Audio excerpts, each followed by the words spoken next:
Hey guys, it's Sleepy Nix. Finally getting back to you guys. Sorry it took so long. I had relatives here and it was kind of one of those, if you go and disappear, somebody might come and knock on the door or see what you're doing and I didn't want to seem like I was being a bad host. So, yeah, I had, my in-laws were here for a couple of weeks, so 2.5 weeks. That and it's kind of discouraging. Like overnight, the first night here, I lost like 3 more pounds. So I'm 209 pounds, okay? Ever since then, I've been stalled. So, I mean, that was the 4th of November, and now it's like the 21st, and I've been stalled, and I'm not losing any weight, but I did lose fat. Now make that a very important thing. How I keep telling people, please, if you are stalled on the scale and you're not losing any pounds, even if don't forget if you gain like a couple of pounds either while you're stalled, because it's just water. For me, sorry guys, you men out there that don't want to hear this, and some girls who might be sensitive to it, but I've been on my period for like a month. I'm not kidding. Ever since I'm on birth control, started my placebo pills on my last pack, I am currently on my first day of my current pack's placebo pills, the last week of it, and still on my period. Dealing with water weight and bloating and cramping. Not so much cramping, it's not so bad, but the period stuff is getting on my nerves. So, yay. But I did lose 3 inches since the 4th. So I lost an inch in my waist, an inch in my arms, which I know fluctuates, but I've been working and also using my arms a lot for lifting things. So, and I lost an inch. Okay, waist, hips, and arms. So there we go. Thankfully, the bust is still intact.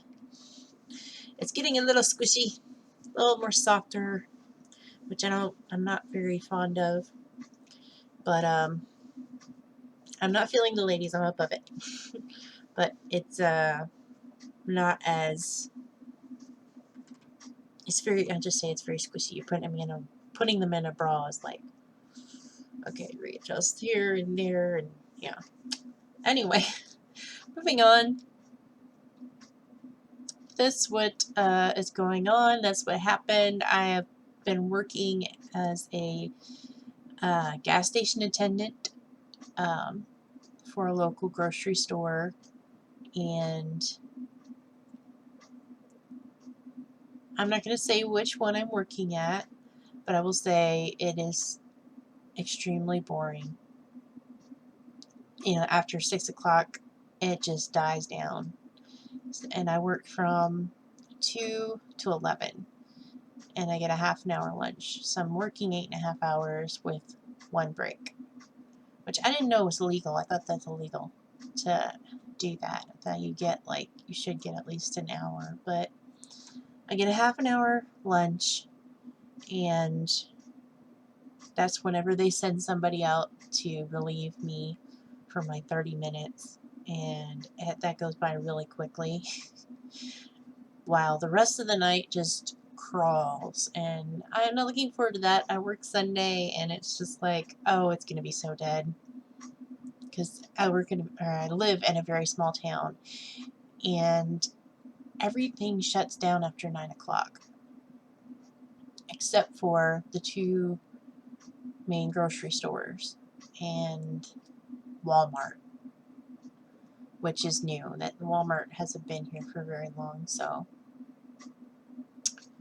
But it's very dead after 9 o'clock. 6 o'clock is like when everything just slows down to a crawl, and then by 9 o'clock it's just dead. So you're sitting there for at least 2 hours with maybe one customer every 20 minutes, maybe.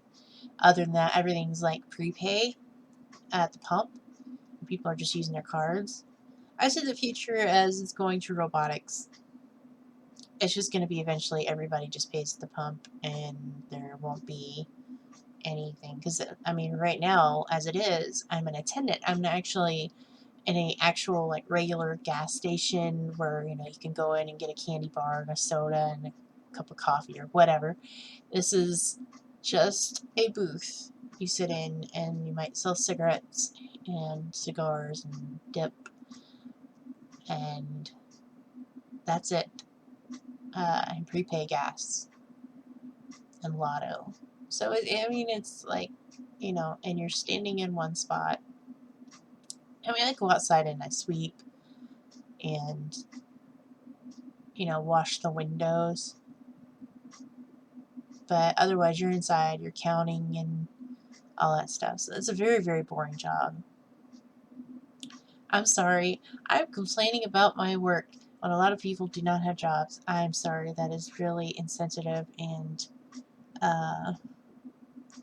very bad of me. So I am grateful I have work. I will say that. I am grateful that I have a job and that I'm bringing in some money. I will get my first paycheck next week.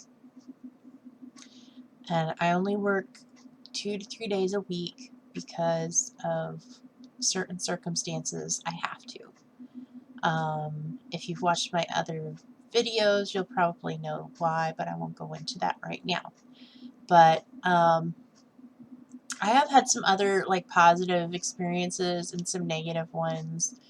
But like the other day while I was at work, some guy flirted with me. It's a younger guy, and he had like this really great smile. Granted, I am happily married. I am not gonna go and, you know, I can look, but I'm not gonna touch or anything like that. No, you know. But he flirted with me. I did not reciprocate. I did not flirt back. But, you know, I smiled and everything, but I didn't like flirt like he did. But I mean, he was a really, really cute guy, and he was younger than me. And I was like, you know, even if you're happily married, that makes you feel good. You just being flirted with for the first time in, I don't know, a decade. It just makes you feel awesome, you know. And the rest of the day, I just kind of had this background thought in my head, like, yeah, I'm starting to look good again. And yeah, I have very low self-esteem. I will admit to that. I have very low self-esteem, especially with having PCOS. You girls that have it and have the facial hair know what I'm talking about. You're constantly, excuse me, you're constantly feeling your face, or you're like, oh God, I missed one, or, you know, it's pretty hard. So I'm trying to break myself out of that and, you know, keep convincing myself and telling myself, you know, it doesn't matter. A lot of people aren't looking to see if you have facial hair. They're not sitting with their microscope trying to see what is wrong with your face. Usually people are just like your smile and your eyes, and they, you know, they look at you in that kind of point of view. They don't look at you that closely and scrutinize. And especially guys, they're just like, they're not looking at, you know, oh, that smudged bit of eyeshadow, or that isn't perfect. They don't care if you put on eyeshadow. The only thing my husband cares about is if I put it on too dark. He's like, it's too dark. Like your bright eyes. But that was a great thing for that entire day, you know, until I was leaving for work. They do this thing where they come out and they get you. The night manager comes out to get you, and whatever stuff that you need to bring in. And it's a safety precaution. And they bring you to the front door, and you get out and you at the car or whatever, and you go inside and to clock out and stuff. Well, as I was doing that, there was some jerk off outside in his beat up old truck. And I have to, I had to remind myself later, this guy was probably some loser with meth mouth, and I shouldn't even pay him any mind, but it did bother me. He oinked at me from his truck as I was going inside. And it wasn't like the oink oink, it was the, really loud from his truck, and he was parked near the front of the store, waiting to pick somebody else up, I'm guessing. And yeah, that bothered me. And I know I shouldn't let it, but it's hard not to. And I had to remind myself, this guy was an older guy. He's probably older than me, acting stupid, or he's my age. I just remember him, sitting in his beat up piece of junk truck, winking at me, and I'm like, you have to sit there and keep telling yourself it doesn't matter.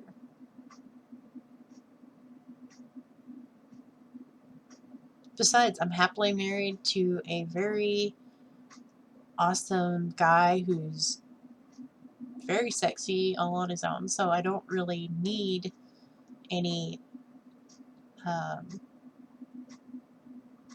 approval from any other man. So, yeah, I said it. Okay, well, if you guys have any stories or anything that has happened like that to you, go ahead and talk about it. Let me know in comments below. Do you have any other questions about PCOS and what's going on with me? Oh, here's some information. Here is some information I found out from one of my support groups, actually. I found out, and then I went and researched it. And it's true. Once you have the vertical sleeve or any weight loss surgery, I think other than the band, and band doesn't really affect it, but RNY and gastric sleeve, birth control does not affect you as well as it used to. It is not absorbed easily because you think about it, you're taking it orally. But even the NuvaRing and the Depo-Shot, because as you're losing weight, you have estrogen and testosterone in your fat cells, and they're being released as you're burning your fat, as you're losing weight.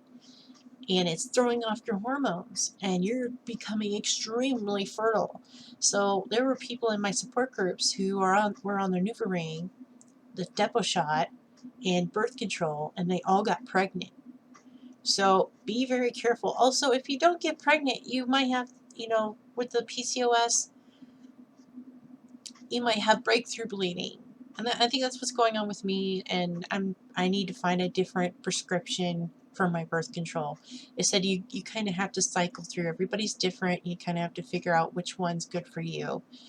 And for me, having endometrial hyperplasia and PCOS and having vertical sleeve, I was thinking it's probably gonna take a couple of different birth control medications, but there were actually a couple doctors or surgeons that said you need to find something other than the Depo-Shot, because somebody was like, I just did a Depo-Shot and it worked. I've gotten used to that. It's awesome. You don't have to remember anything. You just go in for your shot. There's also a patch, but I didn't even know that existed, but there's patches. And they're like, you might have to use one of those, I think it's an IUD or something, something that is not does not have to do with a hormonal medication, which to me is not a good thing because I have the endometrial hyperplasia, and I have to take some kind of hormone or something to regulate me. Now, I'm thinking I have to. I'm not sure. Maybe I don't, because right after surgery, I mean, it was 2 weeks out and I ovulated. So maybe I need to go off of all birth control and wait till my body heals, because that's what some people are saying. You know, find some non-latex protection and go that route and get off of birth control and everything else altogether. But I'd probably have to be closely monitored and get an ultrasound to make sure I'm not growing any cancer cells or anything. So I just don't want to have one of those other exams, because that was very painful. The one where they stick the tube inside you to get a biopsy of your uterine wall. It's very painful for me. Which makes me not really look forward to that whole birthing thing when I do, if I do end up getting pregnant after my year or so. Hope I meet my goal by the 1 year and maintain. So here's hoping.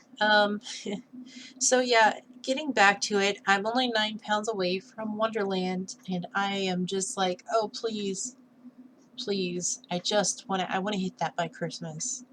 That would be an awesome Christmas gift, to hit that by Christmas, but I don't think it's going to happen. I mean, I'm only, what, 4 weeks out from Christmas?